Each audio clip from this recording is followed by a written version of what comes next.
welcome to another episode of Fastpitch TV. I'm Gary Leland, your host. This weekend I went out to a PFX tour event in McKinney, Texas. If you're not familiar with the PFX tour, you should go to their website. I believe it's pfxtour.com or probably just pfx.com. Great time, great event for the kids, for the adults, for teams. I highly recommend it to anyone if it comes to your town, so definitely check it out. While I was there, I interviewed several players, including the player who I think is the greatest player of all times, Fernandez. We're going to have that interview for you right now, so stay tuned for our interview with Fernandez.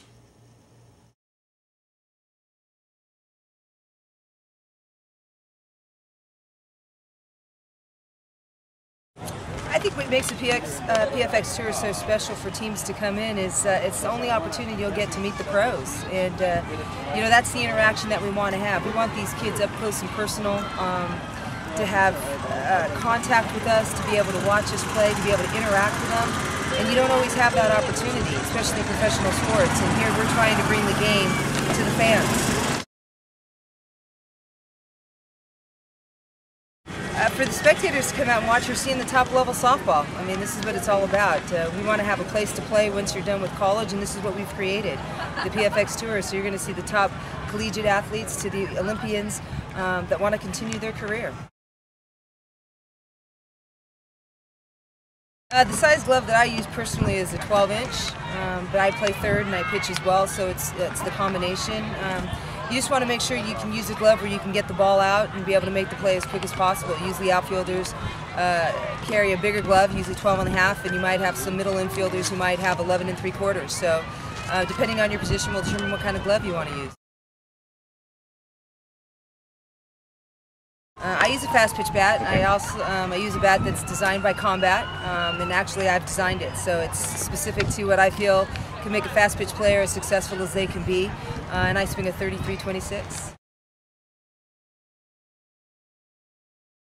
If you're trying to get into college and play softball, you got to have good grades. You got to have the grades. You got to be able to study.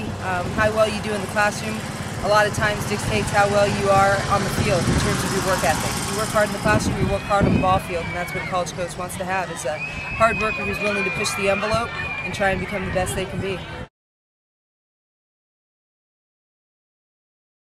A tip for coaches starting a new team, stress mechanics, stress consistency. I think that's what the game is all about. First team to make a mistake and open a door is usually the team that loses. And so it's important to know the fundamentals of the game, to play by the fundamentals, and you know, continue to work hard and realize that although we'd always want to win, it doesn't always happen. And so you always have to be able to learn from your mistakes and just continue to strive to get better.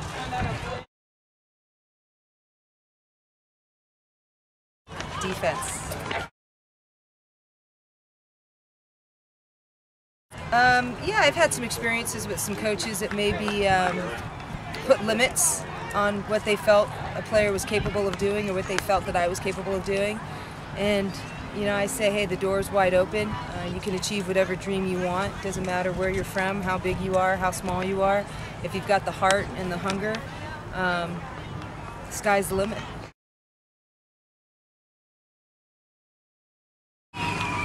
I say if there's one thing that I think players need most help on is knowing the fundamentals of the game, how to think on the feet. A lot of times they're used to being told what to do as opposed to just having the instincts and the knowledge to know what to do.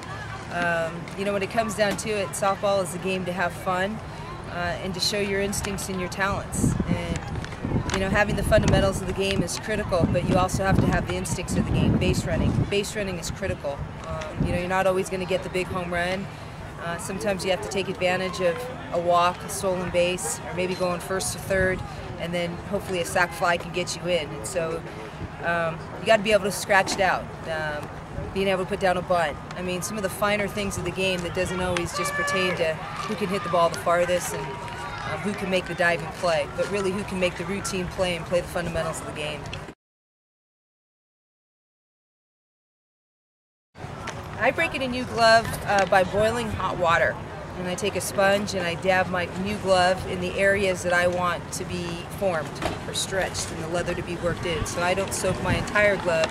I usually just work on the pocket, maybe the heel, so that I can make sure I have a firm glove, but has a good pocket. Nothing better than a nicely broken-in glove. Take a lot of pride in that.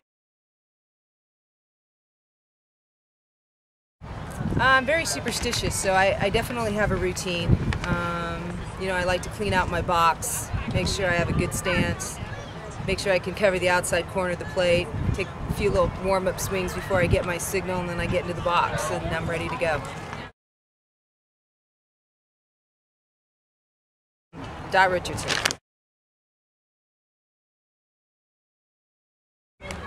Very critical. Batting tees are great. They can be your worst enemy, but they are also your best friend. A lot of people hit off the tee inappropriately, so it's important that when you use the tee, it's your best friend if you use it the right way. I work with Nike and I work with Combat.